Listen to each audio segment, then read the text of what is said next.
And now, it's time for another Dice Tower review with Tom Vasel. Hey everybody, I'm Tom Vasel, and I'm going to talk about 7 games here very quickly. These are games that other people in the Dice Tower are doing reviews of, or older games that I got a chance to play, or just real short snippets taking a look at these games here. So I'm going to do them in order from my least favorite to my favorite.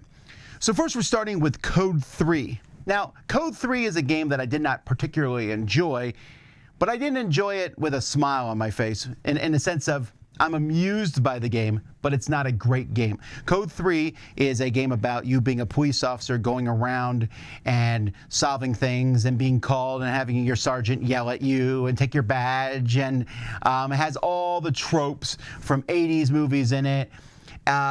So there's a lot of things I like about it, but there's a couple problems. One, Police Precinct already exists, and while this game, Code 3, looks better than Police Precinct, they're essentially the same kind of games, but Police Precinct does it in a much better way. 2, this game is just crazy random. I mean, it is incredibly random, where you draw a few cards and play them from your deck each round, and you could just get bad cards or you get good cards. You are constantly rolling dice without a lot of ways to mitigate that. There are some ways, but not much. And it's very procedural, and it's also way longer than it needs to be. And the third, it's a terrible, terrible, terrible, terrible, terrible, terrible rule book. And yet I'm amused by it, but not enough to say it's a good game. It is a 5 out of 10. Number 2 is Whirling Witchcraft. Chris is going to be doing a full review on this next week. I don't even know how much he loves the game. You'll have to come back and see. For me, I did not really enjoy this one as much in its execution. The concept is interesting, where you are playing potions, you're changing cubes and other cubes, and by the way, the production on this one is pretty bad. They're boring looking cubes, and there are these 3 tokens that let you do special things, and nowhere on the sheets does it tell you what these tokens do. It's in the rule book, but it is just mind-boggling to me that they didn't put them out. Everybody doesn't know what any of the tokens do. They're not intuitive. It's very problematic. But taking that out of that equation, Whirling Witchcraft might work okay as 2-player, but when it comes greater than 2-player, it's problematic, because what you're doing is you're playing this machine to change cubes and other cubes, but the cubes you get go to the next player, and you are trying to overflow them while not getting overflowed by that person. And in this game, in a multiplayer game, I can lose the game because Jonathan wasn't watching Susan, and Susan overflowed Jonathan, and so Susan wins, and I didn't have anything to do with that. And that's problematic to me. The game is a little shorter than it should be, so that is another 5 out of 10. The next one, the guys just reviewed this last week. I didn't watch their review of it, and I didn't actually get any input from them. I played it separately, and that's Dark Ages. Dark Ages, there's 2 versions of it. I played the Eastern, I don't remember, and I don't think it really matters. But in Dark Ages, it's kind of like a 4X looking game, where it's a big game of Europe. In fact, there's 2 versions you can put together and play an 8-player game of this, which, oh my word, never do it, please. For love of what's holy and holy, never do it. Don't do it! But I played it just straight up. I played a 3-player game of it, and I just really didn't like this game. It has really nice components. There's a lot of cool things about it, although it is a big table hog, and since there's a lot of cards that you need to read, you're going to be constantly, I was standing up walking around to read the cards all the time. But it is a troops on a map game, where you are building troops, walking around, conquering barbarians, fighting other players, scoring victory points by building churches and other things. It's a typical game. In fact, after playing it, I thought, what did this game offer that was different and exciting? And I can't think of much. I have a lot of problems with the game. The biggest problem I have with the game is the pacing of the game. It starts off so slow, like you're moving through molasses. Oh, I'm going to build a few pieces. And suddenly, at some point in the game, it shoots up into this, I have all these resources and I don't know what to do with them. It's a crazy pacing, and I don't like it. The game is way too long for what it is, frankly. And that's why I would never play with 8. Secondly, the game has a thriving amount of luck, too much. The early battles, which are very difficult to win. I mean, you could ignore them. You could just spend some time building up for those battles. But if someone goes out and fights a battle in the very beginning of the game and wins, they have a leg up on everybody else. It's really easy to build cities and take over. The pricing of the stuff feels all over the place. Oh, the city's so cheap, and the other things are more expensive.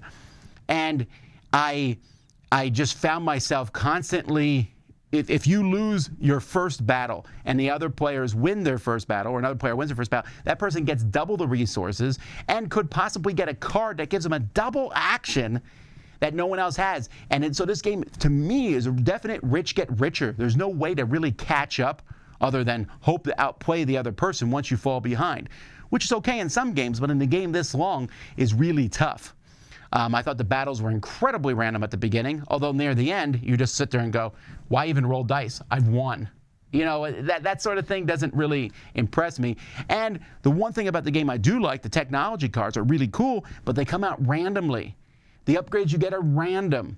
The battles at the beginning are very random, and I didn't like that. I just didn't like this and this slow pacing. Like, I will spend my turn to buy a troop. I will spend my turn to buy another troop. I will now upgrade this troop. Finally, we will fight.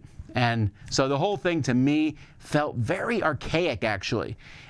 There's this, hey, I put a disc out, and if someone bumps my disc, I get a secondary action. That sounded cool, very Euro-y. But because people pull their discs off all the time to get your resources, and you have to do that action to get resources, which was like a bleh type thing, it's so chaotic that cool sounding idea just didn't work for me. This was a big fail for me, another 5 out of 10.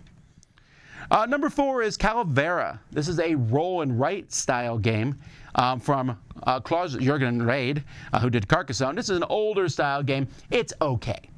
You roll dice, you are, filling in these columns. You don't want to go too far in a column, but it's very, very lucky. I could see people who have never played roll and writes before enjoying this one. I didn't hate it, but it was okay. 6 out of 10. Then we have Scout. Now, Scout, you're going to hear a lot about Scout. Probably a lot of people really enjoy this game. It has cards that you can flip that are one number on one side, another number on another side. It is a ladder climbing game where you're trying to get rid of all the cards in your hand. So you draw a hand at the beginning of the game. You cannot change the order of the cards, although you can flip your whole hand, so you have 2 different hands to pick from, and then you play cards from specific spots in your hand, trying to play higher than the last person. So a 6 beats a 3, but a pair of 3s beats a 6. A pair of 8s beats a pair of 3s. A 1, 2, 3 beats, there's a small ranking thing. But if you can't beat the last person, then you scout, you'll steal one of the cards from the cards they played, making it easier for the next person to beat them, but also adding to your hand, which could be good or bad. And when you do play cards higher than someone else, you take their cards. When someone steals one of your cards using a scouting action, you get points, and then you play a certain number of rounds. I liked it. It's good. I don't like the little plastic cards in it. I don't really care for plastic. The cards just slip around too much. But I found it fine. But a lot of people I played it with thought it was amazing. I'm not quite there. Then we have, so that's a 7 out of 10. Then we had a game called Colorful. You may have seen us play this last year live on the Dice Tower Board Game Geek live show that we did in conjunction in 2020. Colorful is a game where you have a bunch of colors. You throw them out randomly each turn, and then you turn over a card. It says name an animal. You name an animal. Everyone plays a color card face down, and you're all hoping you play the same card. And it's just a funny little cooperative card game. It's a great icebreaker. I really want to get a copy of this one for the Dice Tower library. And then, so that's an 8 out of 10. And then finally, Sagani. This is an old Rosenberg game, or an older, it's not that old. I had never played this one. I was taught it and really enjoyed this.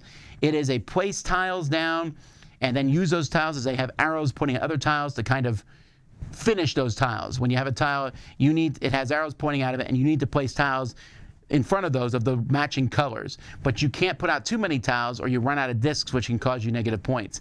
It's a really cool game with fun artwork. I was very impressed with this one. It reminded me of another one of Rosenberg games, Noctiluna or something like that. But this one felt better, more fun, faster, very enjoyable game. So there you go, 7 quick reviews of games. That, by the way, that last one was another 8 out of 10. I'm Tom Vasel. Thanks for watching the Dice Tower. We'll see you next time.